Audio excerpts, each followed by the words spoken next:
Event management आणि यासाठी जरांगेंनी अष्टप्रधान मंडळ नेमलंय। श्रीराम कुरणकर कुरणकर हे जरांगेंचे विश्वासू सहकारी शिवबा संघटनेच्या स्थापनेपासून जरांगेंच्या सोबत आहेत। कोपर्डी आंदोलनातही कुरणकर जरांगेंसोबत होते। ते जरांगे पाटलांचे बालमित्र आहेत।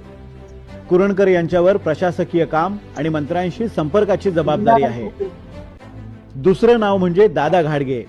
दादा घाडगे हे जरांगेंचे सुरुवातीपासूनचे विश्वासू सहकारी आणि अगदी जवळचे मित्र। आंतरवाली गावातले ते तंटामुक्ती अध्यक्ष आहेत। संजय कटारे हे मराठा आरक्षण लढ्यातले सहकारी। गोदाकाठच्या 123 गावांशी संपर्काचं आणि नियोजनासंदर्भातल्या सगळ्या कामांची जबाबदारी कटारे यांच्या खांद्यावर आहे। रमेश काळे हे वडीकळा गावचे सरपंच आहेत। काळे हे ओबीसी असूनही जरांगे पाटलांचे कट्टर सहकारी आहेत। अंगरक्षकाप्रमाणेच ते जरांगेंच्या सोबत राहतात।